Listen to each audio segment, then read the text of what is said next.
Hello guys, good morning in Europe, good evening in the States. This is Ahura with you to review what happened yesterday in the market, what kind of data we had, what what we have to expect from the market after publishing this data, what can be, how they can affect the market. Yesterday, on the economic front, on economic data front, we had inflation numbers from UK, Eurozone, Germany, and Canada, from between the most important developed economies. As you know, yesterday morning already we talked because we were talking after Chinese central bank meeting, which they kept the interest rate at their current level at 3.85%. At the same time, we had a big report published yesterday in the state and many earning reports. Let's start one by one from economic data. While yesterday inflation increased by 0.1% in the Eurozone to 3.4%, and in Germany we had incredibly increase in producer price inflation. Producer inflation increased 14.2% in Germany in the third quarter. What in September actually? Sorry, or in the third quarter in September, which was amazingly high. I mean, just like 14 point, yeah, in September, 14.2% increase in just in the September inflation. Yeah, it was in September. Just sorry, just I wanted to make sure that I'm not making a mistake. Yeah, 14.2% increase in inflation in September yesterday for the producer price index was really worrying, and it can be a great, and it can be actually a serious warning because producer inflation will come to the consumer inflation in the next month. But in the Europe also, yeah, even if it was as it expected and it was in the line with expectation at 3.4%, but still it was increasing from the previous month. So it says that in Europe also we have inflation increasing. What the unexpected numbers that we had, it was from the Britain, United Kingdom. The British inflation for both producer and consumer inflation I'm sorry, decreased. The consumer inflation decreased to 3.1% from previously 3.2%, but it's still so high, more than 3%. But the producer inflation increased. Just producer inflation in September was 0.4%. What was in a monthly, and 11.4% in a yearly basis. A little bit still, even, but the thing is that 11.4% of producer inflation, it was just less than expectation of 11.6%, but still it's increased from the previous months of 11.2%. So increasing producer inflation from 11.2 to 11.4% at the same time when we have the raw material price index increased by 4.9% in September, in the annual numbers, I mean. It says us that we should still be careful about the inflation numbers. So it means us like just a little under before the storm. It's just now just it's not something that we should be happy, because the other numbers about the inflation say that it is really temporary, and we can see the inflation in the UK also to be increased, like many other economies that it is already increasing. And later in Canada also we had the consumer price inflation, which increased by 4.4% in September. It was like the core numbers increased by 3.7%, and the headline inflation increased by 4.4%. So like so high inflation in Canada, 4.4% is something not it's not something popular that we can, something like not something usual actually that we can see in Canadian inflation numbers. But later after that we had another surprise in the market. That surprise was about the Energy Information Administration, EIA, that told us that the last week US inventories, this was the official numbers, told us the U.S. inventories for the week ending October 16 decreased by 3.9 million, almost 4 million barrels in the last week. It was shocking because oh, sorry. It was just the sales stocks. The crude oil decreased. Sorry, the crude oil decreased of almost 403. Yeah, 431 million. Sorry, crude oil decreased 431 million, and distillate full production is, but mostly, yeah, distillate stocks or inventories decreased by 3.9 millions, and the gasoline inventories fell by 5 point almost 5.4 millions, 5 million barrels. So the gasoline inventories was incredibly sharply fall. We saw the sharp fall in the gasoline inventories by 5 point almost 4 million barrels for the week ending September 16. And those numbers together, they again was the fuel for the oil, something being the fuel for the oil. It's interesting to be, but it is, which again made the oil price to, as you see here in the chart, the oil price again increased incredibly. So like this sharp increase that you can see again after, you can see in the oil price after these numbers, it was because of the inventory numbers. The day before, yesterday, on the Tuesday, we had American Petroleum Institute numbers that they showed that the inventories in the private sector was a little bit increased, but official numbers is much more important for the market participant, and we know that the effect is like more directly affecting the numbers. So it was the results of that numbers. So we can say that it can tell us that it can show us why the numbers, why we should expect increasing numbers from this report.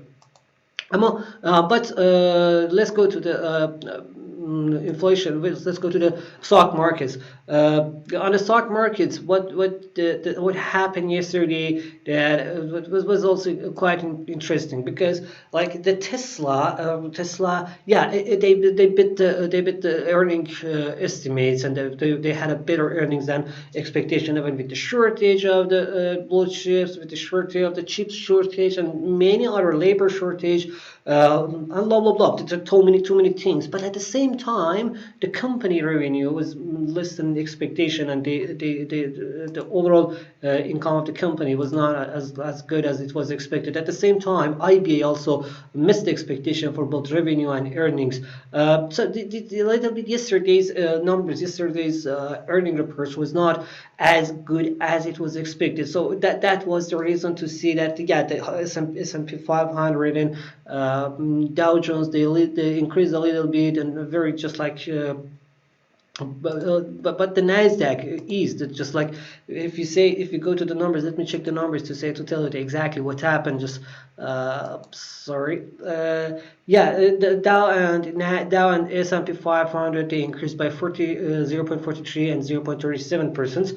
Dow 0.43% and S&P 500 0.37%. But Nasdaq closed a little bit like flat, or a little bit under the open price by 0.05% decrease, 7 points just. But still, it was it was the warrant was it turned on the warrant that, yeah, you know what, the situation is not as good as it's expected. Yesterday we talked about that, and I explained you what we are waiting for this week and the next days.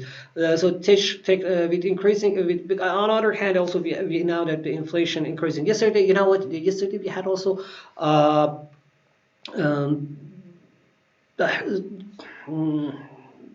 yeah, the 10 years, the bonds, yeah, yesterday, sorry, I'm just reminding what happened yesterday. One of the interesting things that yesterday we had, it was the increasing bond yields yesterday. 10 years bond yields is increasing still more than 1.67%.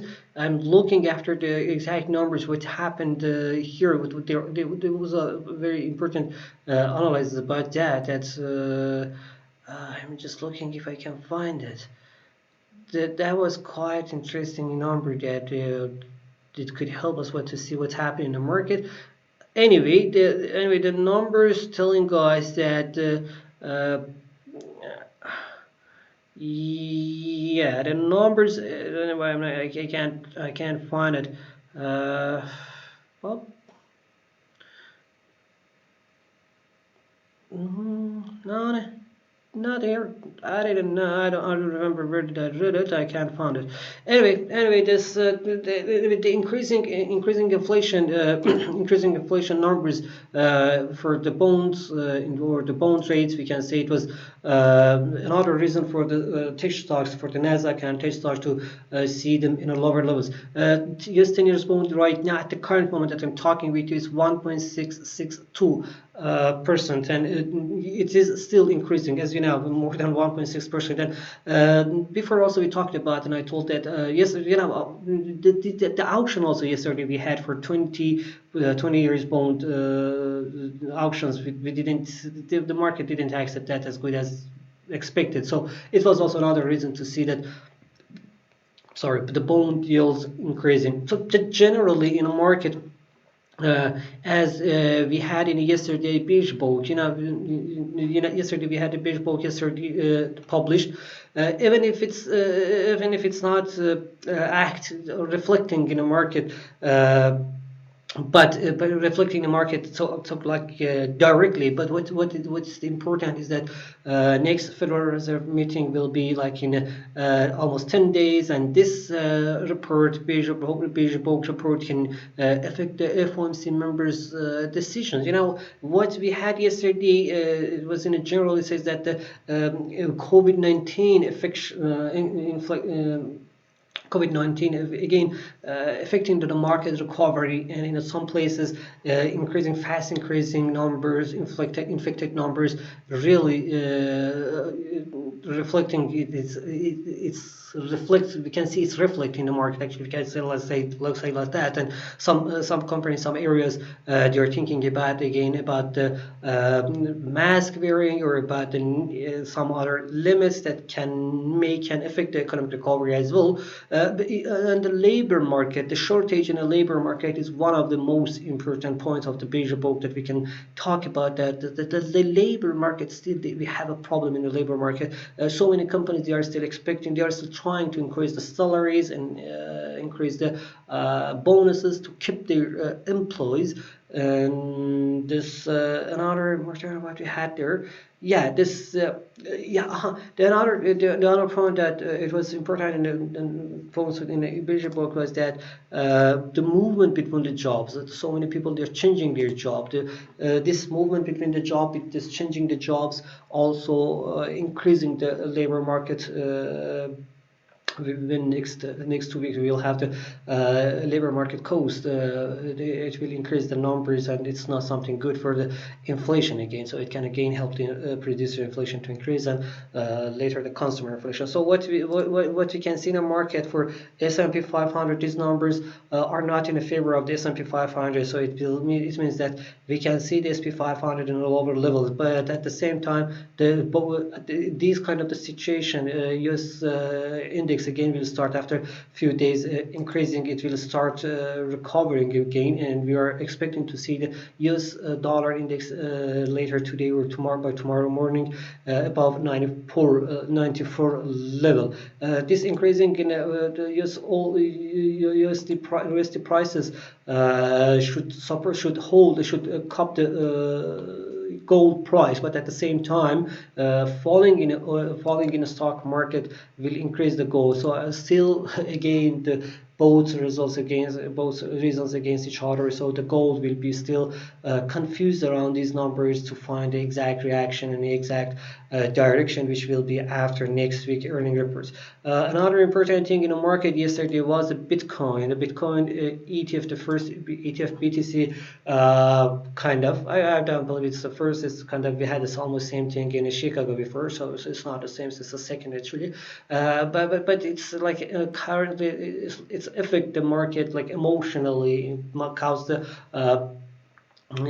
price to increase about like 4,000 US dollars, but but in a few days the market will understand it was just emotionally, and the ETF, bringing the ETF, the future trading for the Bitcoin, it doesn't help any at all to help the Bitcoin price to increase. It's changing the Bitcoin, the basic mind Bitcoin producer, that it should be 21 million and not more, and blah blah blah blah. So, but this number, these data will put the Bitcoin under pressure, because we will have more regulations, we will have more governments,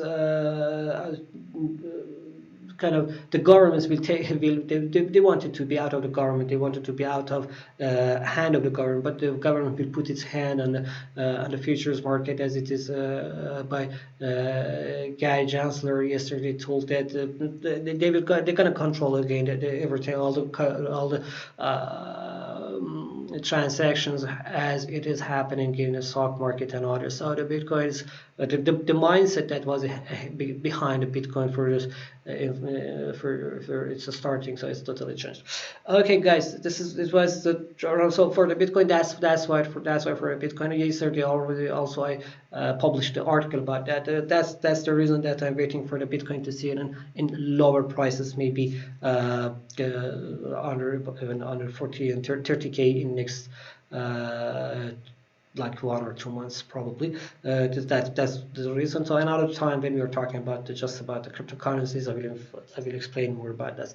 Okay, guys, thank you so much, and hope it was useful for you. Write a comment. Let me know your idea under the comment under this video in YouTube. Let me know how do you think, and did you like, if you liked the videos or not, and what do you like to hear more early morning updates. Goodbye and have a good day.